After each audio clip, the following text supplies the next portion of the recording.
آج ہم عمیرہ احمد کے بہت ہی مشہور ناول پیر کامل پر ایک گہری نظر ڈال رہے ہیں۔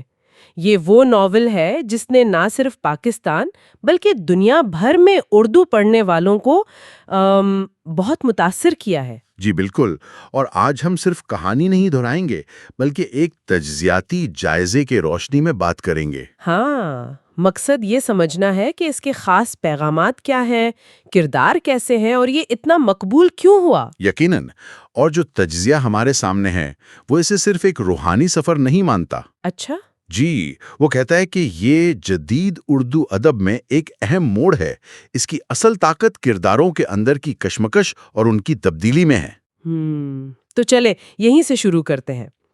کہانی بغیر زیادہ راز کھولے دو مرکزی کرداروں کے گرد گھومتی ہے، امامہ ہاشم اور سالار سکندر۔ جی تجزیہ کہتا ہے کہ یہ صرف دو لوگوں کی کہانی نہیں ہے۔ نہیں، بالکل نہیں، یہ تو جیسے دو الگ سوچوں، دو مختلف راستوں کا ٹکراؤ ہے۔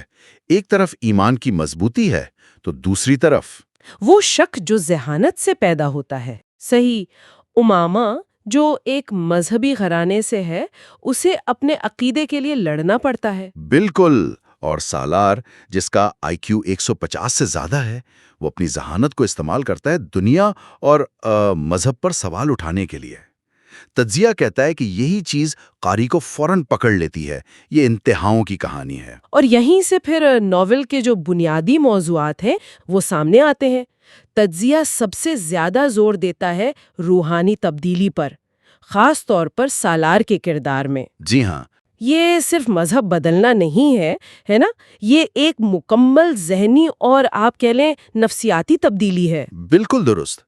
تجزیہ اسے انٹلیکچول سرنڈر بھی کہتا ہے، مطلب ذہانت ہار نہیں مانتی بلکہ صحیح سمت میں استعمال ہوتی ہے۔ ہاں بالکل، یہ دکھایا گیا ہے کہ کیسے ایک بہت شکی ذہن بھی اگر خلوص سے جواب ڈھونڈے تو اسے ایمان کی روشنی مل سکتی ہے، اور یہ سفر بہت تفصیل سے دکھایا گیا ہے۔ سالار کے اندرونی کشمکش، اس کے سوالات، پھر آہستہ آہستہ جواب ملنا۔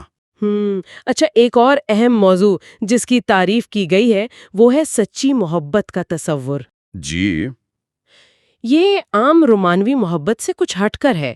اس میں ذمہ داری، احترام اور ایک دوسرے کی روحانی بہتری کی فکر شامل ہے۔ یقیناً، اور دیکھیں نا، ناول محبت کو قربانی سے جوڑتا ہے۔ امامہ ایمان کے لیے قربانی دیتی ہے، سالار اپنی میں کو ختم کر کے محبت پاتا ہے۔ تجزیہ کہتا ہے کہ یہی چیز اسے عام رومانوی کہانیوں سے الگ کرتی ہے۔ اور معاشرتی دباؤ کا بھی ذکر ہے۔ امامہ کی کہانی میں خاص طور پر وہ اپنے خاندان، اپنے معاشرے کے خلاف کھڑی ہوتی ہے۔ جی بالکل، کرداروں کی بات کریں تو تجزیہ امامہ کو صرف مذہبی نہیں کہتا۔ نہیں، وہ اسے ارادے کی پکی اور ذہنی طور پر مضبوط لڑکی کے طور پر دیکھتا ہے۔ وہ دکھاتی ہے کہ ایمان اگر سمجھ بوجھ کے ساتھ ہو تو زیادہ طاقتور ہوتا ہے۔ اور سالار سکندر، میرے خیال میں، اور تجزیہ بھی یہی کہتا ہے کہ وہ ناول کی سب سے بڑی کامیابی ہے۔ اچھا، کس لحاظ سے؟ وہ ایک انتہائی ذہین، امیر، مگر اندر سے بالکل خالی، بے چین نوجوان ہے۔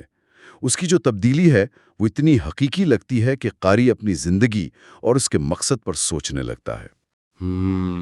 تجزیہ نگار کا تو یہ بھی کہنا ہے کہ سالار کا کردار آج کل کے نوجوانوں کی ایک خاص کیفیت دکھاتا ہے۔ سب کچھ ہے، پھر بھی کچھ کمی ہے۔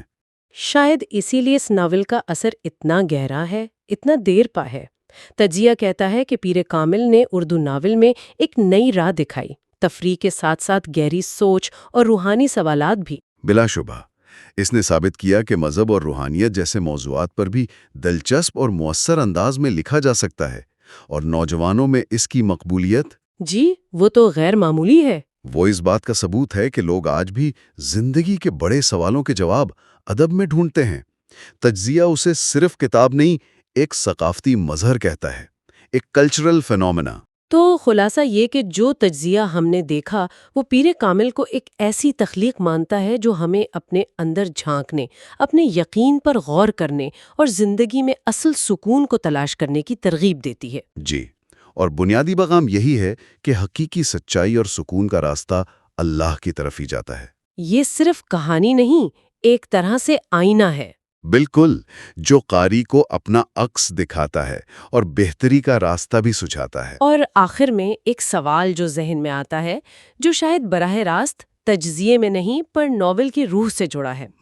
کیا واقعی بڑی تبدیلیاں جیسے کرداروں کی زندگی میں آئیں وہ ہمیشہ کسی شدید بحران یا تجربے کے بعد ہی ممکن ہوتی ہیں، یا مسلسل سوچ بچار اور چھوٹی چھوٹی کوششیں بھی ہمیں وہاں تک پہنچا سکتی ہیں؟ یہ سوچنے کی بات ہے۔